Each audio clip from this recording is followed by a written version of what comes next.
কি ব্যাপার? চিনি না জানি না তুমি হুড় করে বাড়ির ভিতরে ঢুকতেছো, কে তুমি? আমার নাম রাবেয়া। এটা আমার বাপের বাড়ি, এই জন্য আমি এই বাড়ির মধ্যে ঢুকতেছি। এটা আমার স্বামীর বাড়ি। তুমি তো আমার মেয়ে না, তাহলে এটা তোমার বাপের বাড়ি হলো কেমনে? কারণ আপনার স্বামী আমার আব্বা।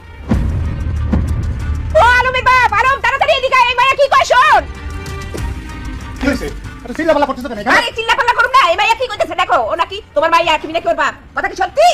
আরে মা, তুমি যে কি কও? কোত্থেকে কোন পাগল আইছা আলতু ফালতু কথা বলতেছে, আর সেগুলো শুনে তুমি উতলা হয়ে পড়ছো। এই তানিয়া, এই পাগলের কিছু খাওয়া দাওয়া বাড়ি থেকে বিদায় করো। আমি পাগল না, আমি একজন সুস্থ মানুষ ভাইজান। ভাইজান? এই তুই আমার ভাইজান বলতেছিস কেন? কারণ আপনার আর আমার আব্বা এক। আমি পর কেউ না ভাইজান, আমি আপনার বোন। তুই আমাকে বোন মানে? এই তুই আমাকে কেমন বোন? সৎ বোন। ও আল্লাহ রে, আমি এটা কি শুনলাম? এই মেয়ে কি কইলো? এই তুমি চুপ করে রইছো কেন? এই মেয়ে কি সত্যি তোমার মেয়ে? তুমি কি সত্যি আরেকটা বিয়ে করছো? চুপ করো শাহানা। রাবিয়া, হঠাৎ করে তুই কিছু না জানায় এইখানে আইছিস কেন?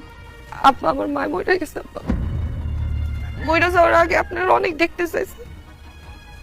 আমার মার কি পোড়া কপাল আব্বা, মরার আগে উনি ওনার স্বামীর একটু দেখতেও পারলো না। আমি একদম একা হয়ে গেছিলাম আব্বা। এলাকার মানুষজন অনেক উত্তক্ত করত, কোনো কিছু না বুঝে এই জন্য এখানে চলে আসছে। ভাবছি এই জায়গায় আমার একটা ভাই আছে, আমার একটা বোন আছে, আমার একটা মা আছে। বোন, তুমি আমারে তোমার বড় বোন পাবো।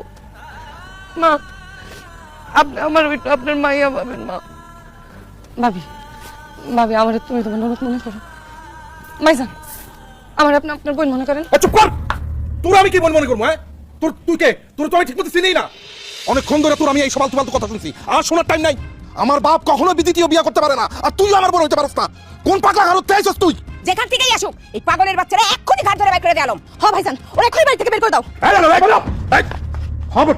খবরদার ওর গায়ে হাত দিবি না। হ্যাঁ, ও ঠিকই কইছে। আমি ওর মারে বিয়ে করছিলাম। ও আমার ওজোরজাত সন্তান, আমার মেয়ে, তোর বোন, সৎ বোন। ও আজ থেকে এই বাড়িতেই থাকবো। আয় না, তুই ঘরে আয়।